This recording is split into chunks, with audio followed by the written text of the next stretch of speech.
Assis, toca aqui.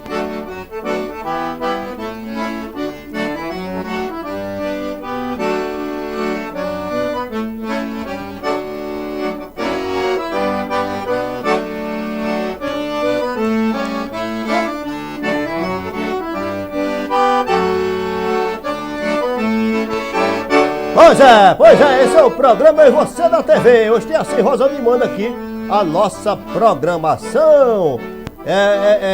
Vamos já rodar os bêbados mais hilários da internet. É o quadro Tops da Internet, já. Mas antes eu vou dar ouvir o boa noite de Dr. Debrando Júnior aqui, para saber como é que anda as coisas. Boa noite. Boa noite, Debrando. Boa noite a todos os espectadores aí, telespectadores aqui da nossa TV ao Sol. TV mais jovem de Catolé e a mais promissora, né? E conta com o corretor também, que é a mais jovem também da É verdade, aqui a gente... da TV. E aqui a gente trazendo aqui, tem a chance de exportar os talentos de nossa terra, como Assis Rosa, né? A gente tem a chance de dividir um pouquinho desse nosso Luiz Gonzaga com o restante do mundo, né? Do mundo, exatamente. Doutor Debrando Júnior, nós como muitos colegas aí, advogados, nós enfrentamos um problema sério, a questão de relacionamento humano. O relacionamento humano é difícil em todos os segmentos. Mas na área jurídica, tem aquelas pessoas boas que, felizmente, são a maioria, mas tem aquelas pessoas problemas, pessoas que não entendem nada, pessoas que ficam dando trabalho. Como é que você encara essa relação humana na advocacia? Na verdade, quando a gente opta pelo direito, né, que já é uma área peculiar a ciências humanas, a gente já meio que se prepara para essas diferentes pessoas, né? A gente lida no dia a dia, mesmo quem não é profissional na área ou em qualquer área afim, lida com pessoas com ídolos diferentes, personalidades diferentes. Algumas pessoas que proferem um bom dia com a felicidade saltitante e contagiante, outros que proferem um bom dia simplesmente por obrigação, e outros que nem sequer se dá o trabalho de responder um bom dia. Então, na verdade, a gente tem esses relacionamentos e, infelizmente ou felizmente, a gente está preparado para lidar com isso aí. Quando na área da gente, falando mais de uma forma mais intrínseca ainda, a gente ainda tem uma dificuldade maior, que é quando o seu serviço não é fim, ele é meio. E eu digo isso, explico. Quando o seu serviço ele não se acaba por si só, você depende de outros profissionais. Então, quando você depende de outros profissionais, realmente complica ainda mais você justificar a uma pessoa que não tem compreensão de um trâmite, de um processo. Vai culpar de tudo, né? Exatamente. Pelo ocorrer. Exatamente. Ou pelo que não ocorrer. Exatamente. Você quer contratar para fazer uma janela, aí a pessoa faz a janela toda, ele entrega. Quer contratar para fazer uma porta, o marceneiro faz a porta, ele entrega. Quer contratar para fazer uma casa, o construtor, o pedreiro faz a casa, ele entrega. Mas na advocacia, o advogado é o intermediário, ele fica pedindo ao juiz, ele depende do juiz, depende do promotor, depende da boa vontade dos funcionários do fórum, né? Ele depende de um bocado de coisa. Aí o cliente também não entende isso. Infelizmente, estamos sujeitos à competência ou incompetência desses outros profissionais, né?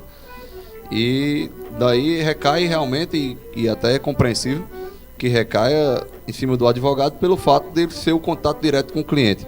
Daí porque o nosso preparo, em especial, para esse trabalho também, que eu nomeio um trabalho de psicólogo, né? Um trabalho peculiar ao profissional da área da psicologia. Que, na verdade, a gente meio que faz um trabalho social a cada vez que a gente recebe bem uma pessoa que está com problema, e esse problema está afetando a saúde mental daquela pessoa, a saúde psíquica daquela pessoa. Só ouvir, a gente já dá um acalento àquela pessoa, e infelizmente essa carga de emoção fica com a gente um pouco. Como somos seres humanos, ao término de cada jornada, a gente tem que ter todo um trabalho para poder meio que dar um reset e reiniciar no outro dia com condições de ajudar outras pessoas. E esse é o nosso trabalho social, a gente tem que fazer. E na verdade, esses comentários é só para aproximar um pouco mais a sociedade do profissional do direito, do advogado, fazê-los compreender que, na verdade, não é do interesse de nenhum profissional que uma demanda demore, que um serviço que não seja na área do direito, mas que um serviço atrase. Ou que não ganha a causa. Exatamente. Eu acho que todo profissional ele sai de casa pensando em fazer o melhor. Infelizmente, alguns percalços o deixa refém de algumas coisas que não vão sair como esperado. Mas eu acho que todo profissional ele sai pensando em fazer o melhor. E eu acho que esse lado do profissional a sociedade tem que compreender. E a gente, enquanto profissional, nos deixa um pouco mais humanos também quando acontece conosco. E a gente tem a oportunidade também de compreender outros profissionais que não sejam da nossa área. Um serviço que não sai do jeito que a gente quis, alguma coisa que não tenha dado certo conforme combinado. O complicado que eu acho é a questão o advogado, ele é multifuncional, ele atende o cliente, ele faz petições, ele estuda o processo, ele faz pesquisa no fórum.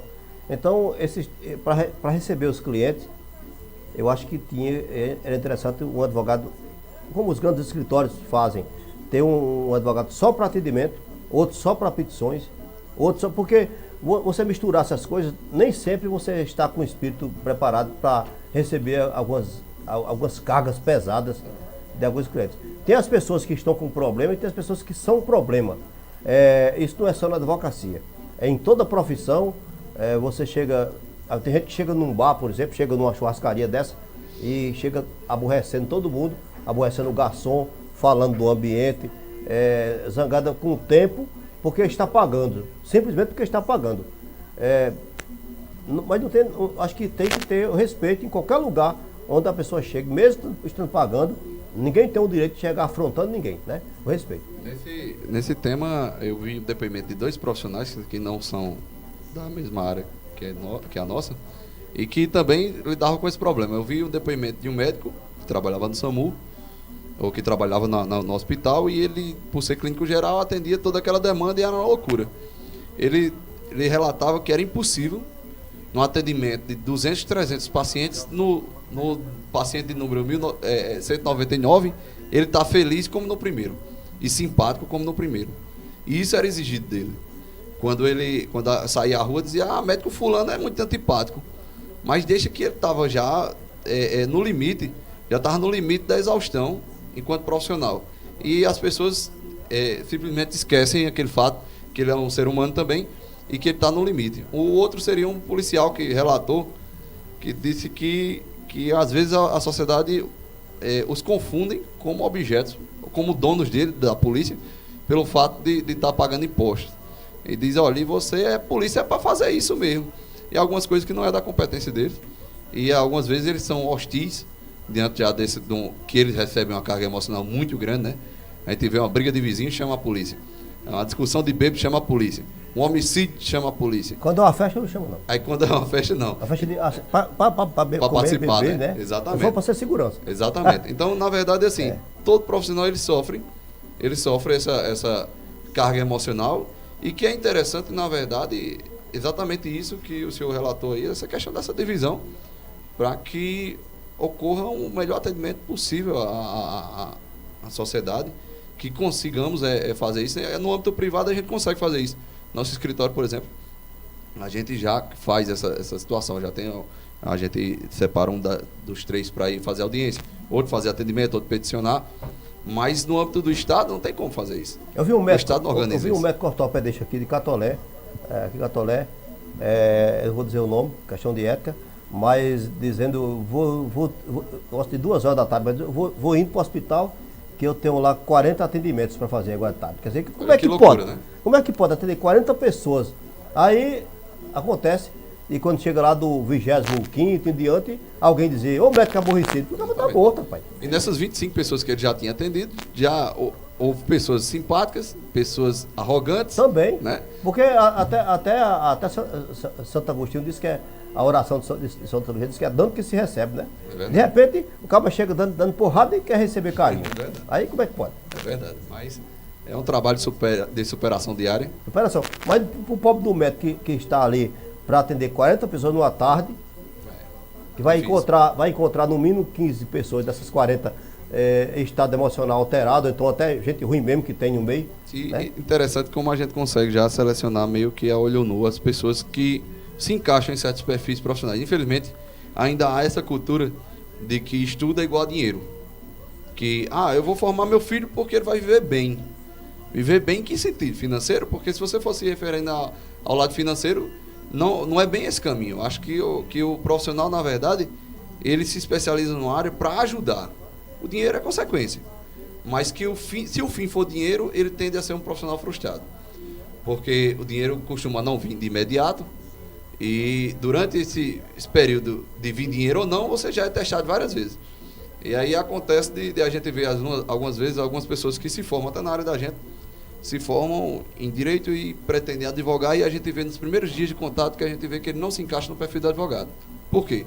Pela falta de paciência de falar com as pessoas, pela falta de compreensão, a falta do poder de ouvir, que isso é um poder. Poder de comunicação. Exatamente. Poder de convencimento. De convencimento. Então, na verdade, esse relacionamento humano define o perfil do profissional. E eu não consigo imaginar, sinceramente, nos dias de hoje, ninguém que tenha perfil para qualquer coisa, a não ser para trabalhar com máquinas. Mas trabalhar com pessoas sem ter um bom relacionamento humano. Sem ter um rol de amigos interessante, sem gostar de povo, sem gostar de estar no meio do povo, de fazer aquilo de uma forma natural, sem ser forçação de barra. Eu não consigo ver esse profissional sem ser aqueles técnicos de informática, as pessoas que vão lidar com máquinas, né? Eu não consigo ver. No isolamento. Exatamente. No isolamento. Já voltamos com mais comentários aqui com o doutor Ildebrando Diniz Júnior. Vamos assim, Rosa, bem rápido uma música aí, pra gente botar o quadro. É o jeito. Coisa boa que é o Silvinho, quem sabe, né? Obrigado. Sempre Luiz Gonzaga, né? Tá bom.